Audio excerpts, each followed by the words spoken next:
சென்னை சிட்டிக்குள்ளே ஒரு பனை மரமாக ஆமாங்க. இந்த பனை மரத்தில் இருந்து கிடைக்கிற பனம் பழத்தை வச்சு நான் என் மாடி தோட்டத்தில் இருக்கிற எல்லா செடிகளுக்கும் இலவசமாக கெமிக்கல் இல்லாமல் அமிர்தம் மாதிரி ஒரு உரத்தை தயாரிக்கிறேன். இந்த உரத்தை தெளிச்சிங்கன்னா செடி நல்லா தழைச்சு பூத்து காய்த்து நிற்கும். இன்னைக்கு இந்த வீடியோவில் பனம்பழத்தில் என்னென்ன சத்துக்கள் இருக்குது, நாட்டு சர்க்கரையோடு சேர்ந்து அது எப்படி ஒரு அமிர்த கரைசலாக மாறுது, அதை எப்படி தயார் பண்ணுறது அப்படிங்கிறத ஸ்டெப் பை ஸ்டெப்பாக பார்க்கலாம். எந்தெந்த செடிகளுக்கு எப்படி பயன்படுத்தணுங்கிறதையும் விரிவாக பார்க்கலாம். ஃப்ரெண்ட்ஸ், கடைசி வரைக்கும் ஸ்கிப் பண்ணாமல் பாருங்கள். வாங்க வீடியோக்குள்ளே போகலாம். நான் எப்பவும் சொல்கிற மாதிரி நம்ம வீட்டில் இருக்கிற இயற்கை வளங்களே நமக்கு போதும். வெளியில் இருந்து ஒரு கெமிக்கல் உரமும் வாங்க வேண்டிய அவசியமே இல்லை. இன்றைக்கி நான் பேச போகிற தலைப்பு என் வீட்டில் இருக்கிற ஒரு பனை மரத்தில் இருந்து கிடைக்கிற பனம்பழத்தை வச்சு ரொம்ப சிம்பிளாக செலவே இல்லாமல் ஒரு அற்புதமான உரத்தை தயார் பண்ணுறது எப்படின்னு தான். இந்த மாதிரி பழங்கள் விதைங்க தண்ணி மூலமாக தயாரிக்கிற உரங்களுக்கு பெர்மனன்ட் ஃப்ரூட் எக்ஸ்ட்ராக்ட் அப்படின்னு இயற்கை வேளாண்மையில் பேர். நம்ம ஊர் ரகத்தில் நம்ம ஊரில் பாரம்பரிய முறையில் இது நூற்றாண்டு காலமாக பயன்பாட்டில் இருக்குது. பனம்பழம், வாழைப்பழம், பப்பாளி பழம் இப்படி எந்த பழத்தை வச்சும் இதே மாதிரி தயார் பண்ணலாம். ஆனால் பனம்பழத்தில் இருக்கிற சத்துக்கள் தனி லெவல், வேறு லெவல் ஃப்ரெண்ட்ஸ். அது முதல்ல பனம்பழம் எடுக்கும்போதே கவனமாக இருக்கணும். நல்லா பழுத்து இருக்கான்னு பார்க்கணும். தானாக மரத்தில் இருந்து கீழே விழுந்த பழத்தையே எடுக்கணும். ஏன்னா அப்படி விழுந்த பழம் தான் முழுசாக பழுத்திருக்கும். அதில் இருக்கிற சர்க்கரை மற்றும் நொதித்தல் அளவு அதிகமாக இருக்கும். பழம் கையால் அமுக்கும்போது மொறுமொறுன்னு இல்லாமல் நல்லா சாஃப்டாக நல்லா பழுத்து இருக்கணும். இன்னும் ரொம்ப முக்கியமாக அந்த பழத்துக்குள்ளே எந்த பூச்சியும் இருக்கக்கூடாது. பூச்சி இருக்கிற பழத்தை எடுத்தால் அது கரைசல் முழுக்க பரவி நம்ம உரத்தையே கெடுத்துரும். அதனால் பழத்தை உடைச்சி உள்ளே பார்த்து சுத்தமாக இருக்கிற பழத்தை மட்டும் தேர்வு பண்ணுங்கள். இப்படி நான் 10 நல்ல பனம்பழங்களை தேர்வு பண்ணி எடுத்திருக்கேன். இப்போது இந்த 10 பனம்பழங்களையும் ஒரு பெரிய ஒரு பக்கெட்டில் போட்டு 10 லிட்டர் தண்ணி ஊற்றி கையால் அந்த பழத்தை நல்லா பிசைஞ்சு உள்ளே இருக்கிற சாறு முழுக்க தண்ணியில் கலக்குற மாதிரி பிசையணும். பழத்துக்குள்ளே இருக்கிற நார், விதை எல்லாத்தையும் நல்லா அமுக்கி சாறு முழுசாக தண்ணியில் வெளியே வர வேண்டியது வரைக்கும் இந்த ஸ்டெப்பு தான் முக்கியம். தண்ணி பார்க்கும்போதே பழச்சாறு நல்லா கலந்து கலர்ஃபுல்லாக தெரியும் அளவுக்கு பிசையணும். கொஞ்சம் கஷ்டமாக தான் இருக்கும் ஃப்ரெண்ட்ஸ். கையெல்லாம் எனக்கு ரொம்ப வலி எடுத்துக்கிச்சு. 1 மணி நேரத்துக்கு மேலே ஆயிடுச்சு இந்த பழங்களை நல்லா சாறு பிழிஞ்சு எடுக்கிறதுக்குள்ளே.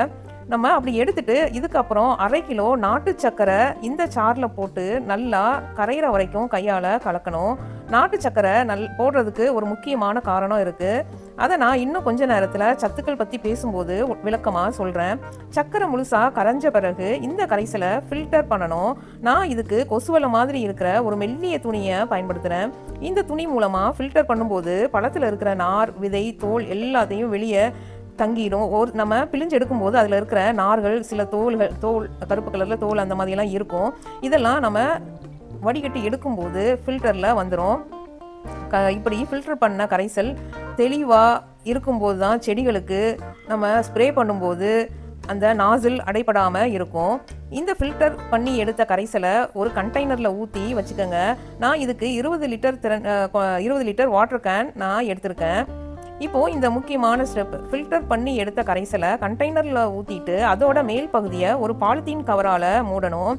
அந்த கவரை ரப்பர் பேண்ட் வச்சு நல்லா டைட்டாக கட்டிக்கங்க. ஏன்னா இப்படி டைட்டாக கட்டணும்னா அந்த கரைசல் நொதிக்கும் போது உள்ள வாயுக்கள் உருவாகும். அதே நேரத்தில் வெளியே இருந்து காற்று அல்லது பூச்சி உள்ளே போகக்கூடாது. இதை தினமும் ஒரு தடவை நல்லா குலுக்கி விடணும். மூடின பாலித்தீன் கவரை ஓப்பன் பண்ணாமல் அப்படியே பாத்திரத்தை பிடிச்சு அந்த வாட்டர் கேனை பிடிச்சு குலுக்கணும். இதை காலையில் ஒரு தடவை, மாலையில் ஒரு தடவை அப்படின்னு ரெண்டு நேரமும் குலுக்கி விடுங்க. இப்படி 7 நாள்ல இருந்து 10 நாள் வரைக்கும் இந்த கரைசலை நொதிக்க விடணும். இந்த நேரத்தில் என்ன நடக்குதுன்னா சர்க்கரையும் பழச்சாறையும் உணவாக எடுத்துக்கிட்டு இயற்கையாக காற்றுல இருக்கிற நல்ல பாக்டீரியாக்களும் ஈஸ்டுகளும் வளர ஆரம்பிக்குது. இதுவே இந்த கரைசலை ஒரு சாதாரண பழச்சாறுல இருந்து ஒரு சக்தி வாய்ந்த உயிர் உரமாக மாற்றுது. இப்போது இந்த கரைசல் எவ்வளவு பயனுள்ளதாக இருக்குது அப்படின்னு பார்க்கலாம். என்னென்ன சத்துக்கள் இருக்குன்னு பார்க்கலாம். பனம்பழத்தில் இயற்கையான சர்க்கரைகள் அதிக அளவு இருக்குது. இது நொதிக்கும் போது நுண்ணுயிரிகளுக்கு உணவாக மாறுது. அடுத்து பொட்டாசியம், இது செடிகளுக்கு பூ பூக்கிறதற்கும் காய் நல்லா காய்க்கிறதற்கும் வேர் வளர்ச்சிக்கும் மிகவும் அவசியமான ஒரு சத்து. பனம்பழத்தில் பொட்டாசியம் நல்ல அளவு இருக்குது. இதை தவிர பீட்டா கரோட்டின் மற்றும் விட்டமின் ஏ சத்துக்களும் பனம்பழத்தில் இருக்குது. இது செடிகளுக்கு ஒரு ஆன்டி ஆக்சிடென்ட் மாதிரி வேலை செய்யுது.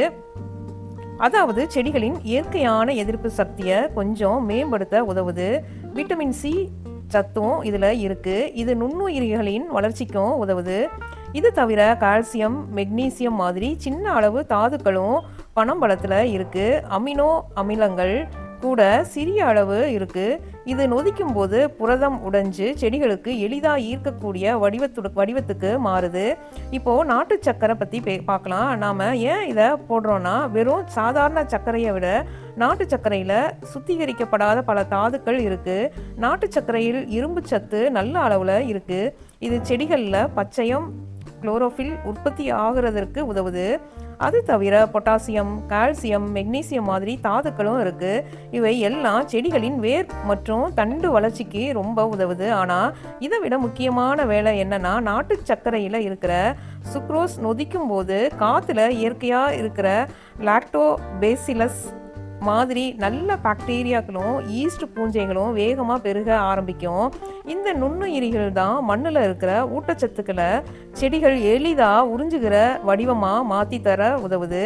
இதனால தான் பனம்பழம் நாட்டு சர்க்கரை சேர்த்து நொதிக்கும் போது இது வெறும் ஒரு பழச்சாறு இல்லை, ஒரு உயிர் ஊக்கி கரைசலாக மாறுது.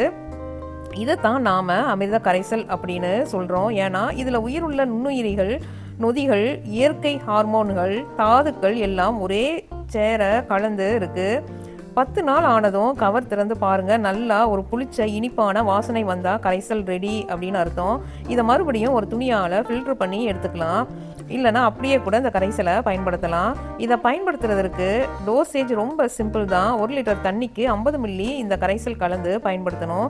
இதை விட அதிகமாக செறிவாக கொடுத்துட்டா செடியோட வேருக்கோ இலைக்கோ சேதம் வரலாம். அதனால் நீங்கள் கண்டிப்பாக இதை ஃபாலோ பண்ணுங்கள். இதை கலந்த கரைசலை இலைகள் மேலேயும் தெளிக்கலாம், வேர் பகுதியிலையும் ஊற்றலாம். இலைகள் மேலே தெளிக்கும் போது செடி வேகமாக அந்த சத்துக்களை உறிஞ்சும். வேர் பகுதியில் ஊற்றும் போது மண்ணில் இருக்கிற நுண்ணுயிரிகள் எண்ணிக்கை அதிகரிக்கும், மண்ணே செழிப்பாகும். இந்த அமிர்த கரைசலை நான் என் மாடி தோட்டத்தில் எல்லா வகை செடிகளுக்கும் பயன்படுத்துகிறேன்.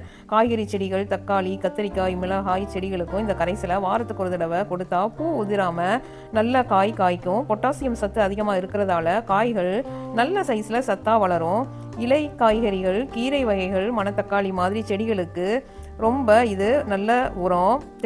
செடிகள் மேலே தெளிச்சா சூப்பராக வளரும். பூச்செடிகளுக்கும் ரொம்ப நல்லது. இந்த கரைசலை செடிகளுக்கு எப்படி தெளிக்கணும்னா, காலையில் இல்லைனா ஈவினிங் தான் தெளிக்கணும். வெயில் அதிகமாக இருக்கிற நேரத்தில் இந்த கரைசலை பயன்படுத்தக்கூடாது.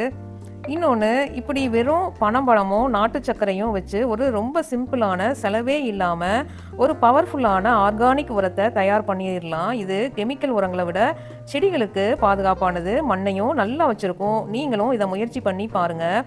உங்கள் மாடி தோட்டத்தில் எப்படி ரிசல்ட் வருதுன்னு கமெண்ட்டில் சொல்லுங்கள் ஃப்ரெண்ட்ஸ். இது மாதிரி இன்னும் நிறைய இயற்கை உரங்கள் பற்றி வீடியோக்களை நீங்கள் பார்க்கணுன்னா என்னோட சேனலை சப்ஸ்கிரைப் பண்ணி வச்சுக்கோங்க friends. Thank you friends. Happy gardening. Have a nice day.